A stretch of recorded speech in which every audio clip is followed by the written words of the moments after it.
o juiz defere prisão, busca e apreensão, são várias operações no âmbito da Operação Lava Jato, e é normal uma discussão de logística.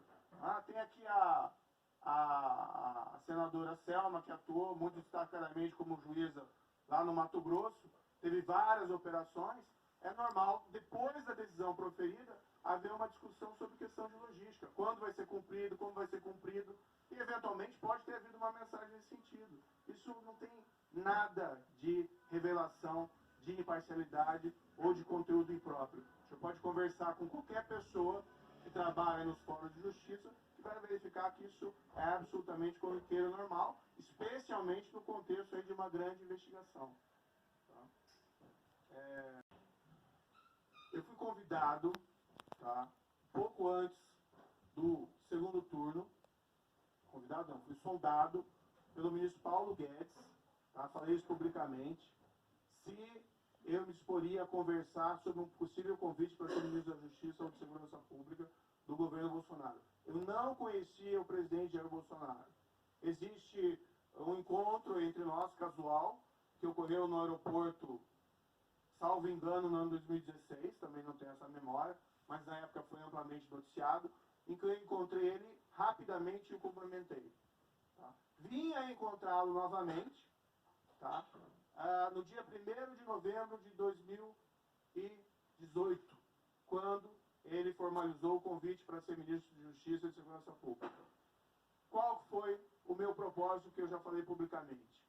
Bem, nós trabalhamos 5 anos nessas operações anticorrupção, Fui atacado cotidianamente por aqueles que não queriam qualquer mudança no padrão de impunidade da grande corrupção.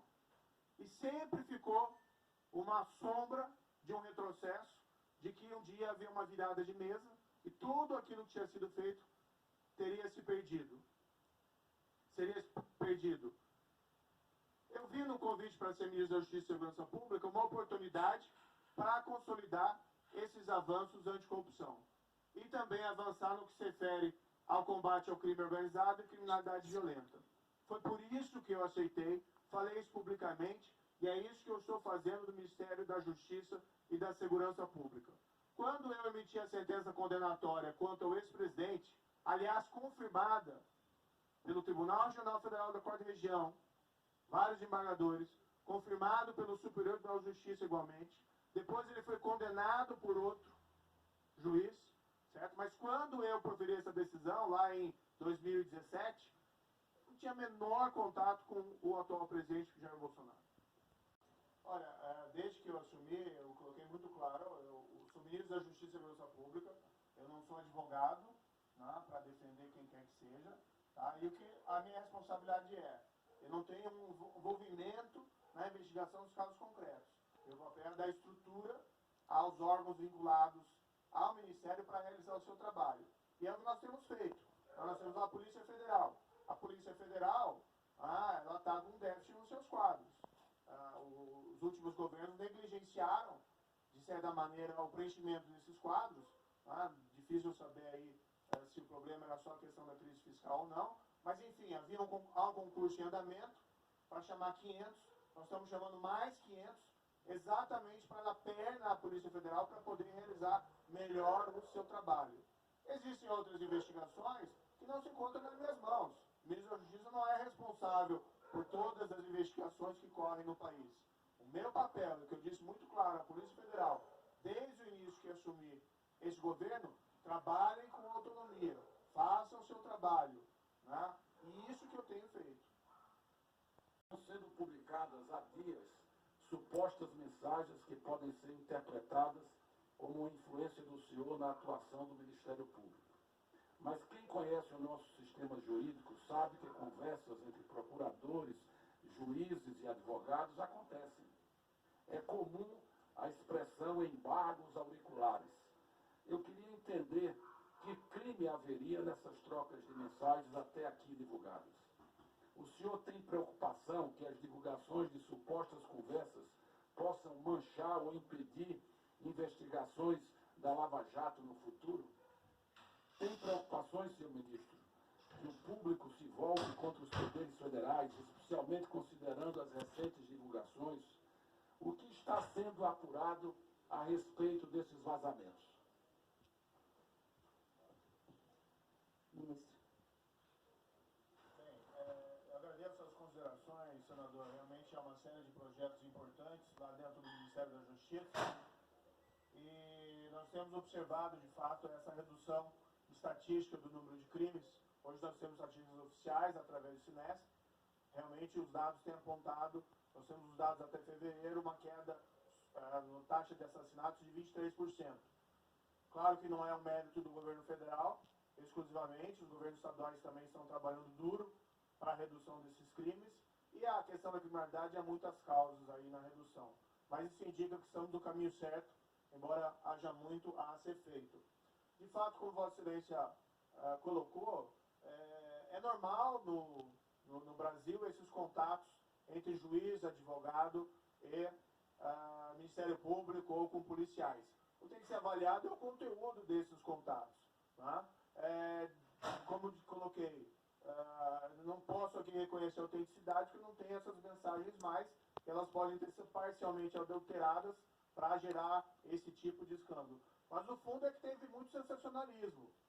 Tem um professor americano, especialista em corrupção, Matthew Stephenson, nos primeiros dias depois da divulgação, escreveu artigos questionando, de fato, a legalidade da Operação Lava Jato, o procedimento dos juízes.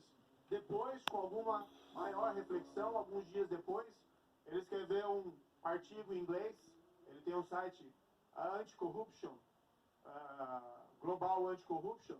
Ele escreveu um artigo dizendo basicamente o incrível escândalo que encolheu, em que ele reavalia as primeiras afirmações que ele efetuou. Então, o que eu tenho observado desse site em particular é que ele divulga essas questões com absoluto sensacionalismo e sem que faça uma avaliação acurada do que aquelas afirmações que ele está realizando.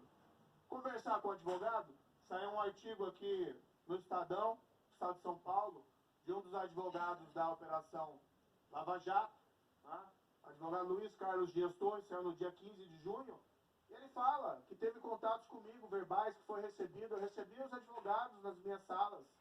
Na minha sala, nós conversávamos informalmente. Como eu disse, aquela situação, olha, doutor, meu cliente tem que ser absolvido, e aquele embargo dos auriculares.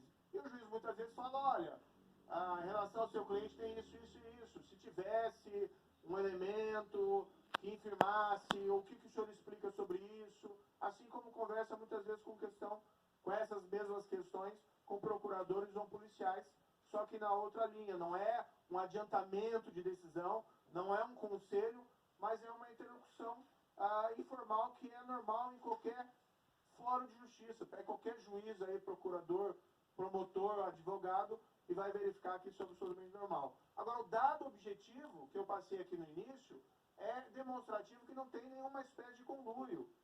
90 denúncias, 45 sentenças, 44 recursos do Ministério Público em cima de 45 sentenças. Né? Qual é o conluio? Qual é a convergência? 291 acusados, 211 condenações, 63 absolvições. Qual é o conluio? Qual que é a convergência? O que havia, no fundo, era muita divergência. Agora, também existe parcial convergência. Não quer dizer que eu absolvo alguém que eu tenho um conluio com o advogado. Não quer dizer que eu condeno alguém que eu tenho um conluio com o Ministério Público. E vamos colocar que a Operação Lava Jato não foi uma atuação exclusiva minha. As minhas decisões eram submetidas a instâncias recursais. Acho que nunca o juiz teve tantos recursos propostos contra suas decisões como eu, porque os casos eram difíceis. Os casos envolviam pessoas poderosas. Recurso ao tribunal, recurso ao Superior Tribunal de Justiça, recurso ao Supremo. Tudo isso foi testado e passado. E quem foi condenado com base nas provas de que cometeu corrupção, e grande corrupção. O que houve foi uma captura da Petrobras para atender interesses especiais de agentes públicos e de agentes privados inescrupulosos.